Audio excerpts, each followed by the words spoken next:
The Grand Rapids Griffins beat the Milwaukee Admirals 5-2 in a game that went off the rail. A huge hit by Brandsegg-Nygard seemed to heat things up, and at the end of the second period, all the players on the ice got tangled up in the action, including the goalies. MBN is adding exactly what Detroit needs to his game. He's adding physicality to an already great shot and on-ice vision. It may be time to give MBN another look. This is your 7-Minute Wings.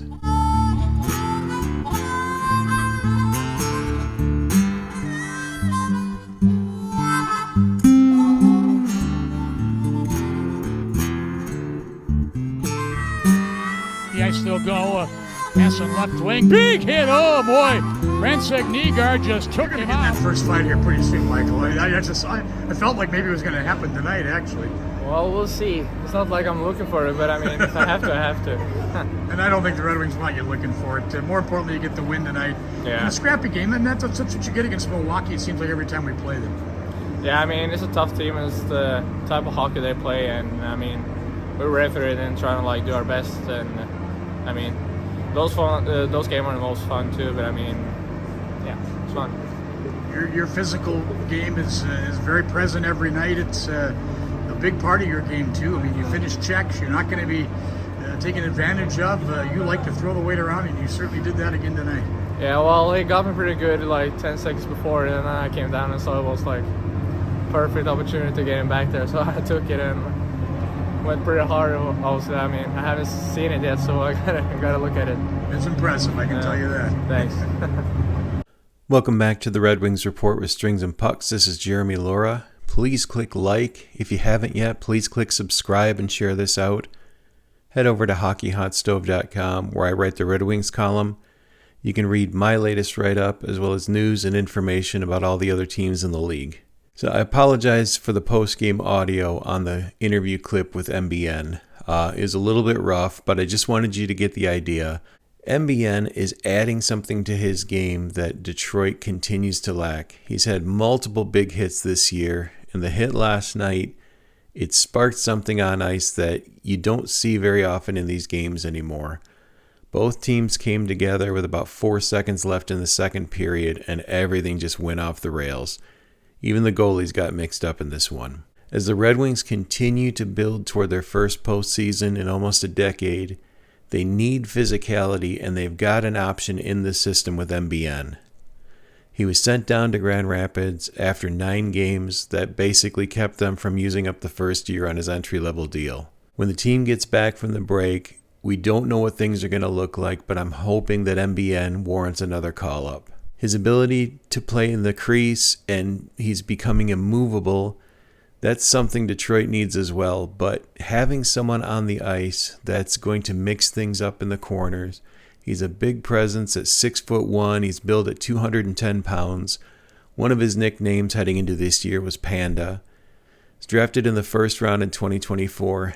MBN has a skill set that Detroit really needs to add. Putting him on the wing with someone like Larkin or even someone like DeBrincat, you're going to add someone who can get in front of the net, but get into the corners and make life miserable for the opponent. Detroit does not have enough size and sandpaper on the roster right now.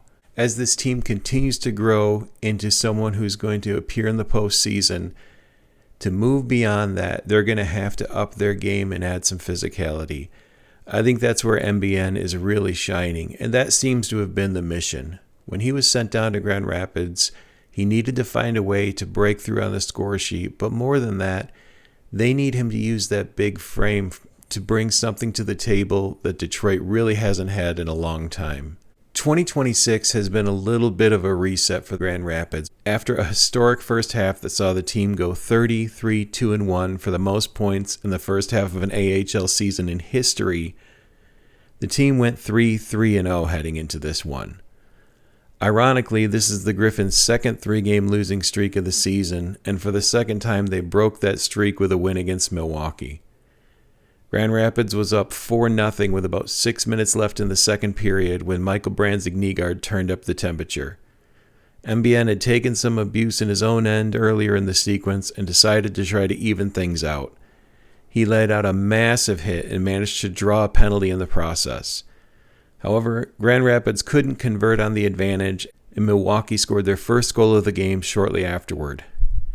And like I said earlier, with just 4 seconds left in this period, after a neutral zone face-off, Milwaukee decided to try and inject some extracurriculars, and the period ended in a 10-player fight. Then it became a 12-player game as Kosa skated over to lend a hand, and the goalie started to join in the fun. It was a throwback game and something you rarely see anymore, and Grand Rapids held their own in this one. The team is now 34-6-2-1 after 43 games, with just 3 fewer wins than they had last season and 29 games left to play. They lead the AHL with 71 points, and they're dominating the Central Division.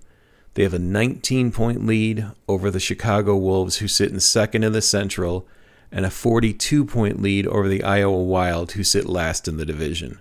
What I love about this game, other than the win, is that the Griffins are adding the elements that a team needs for a strong postseason.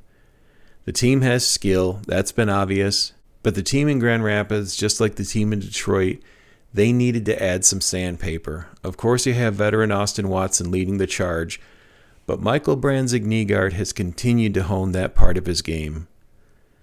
Like I'd said earlier, MBN was sent down after his first 9 games just showed that he wasn't quite ready for the NHL. He had an impressive preseason and camp, but he needed to just season a little bit more, and it seems like part of the mission from Detroit was for MBN to learn to use his big frame in a way that Detroit just isn't able to do right now. It'd be great to see him get a call-up. I really think that the tool set that he's going to bring is something that's going to make a huge impact on Detroit going forward. This was your 7-Minute Wings.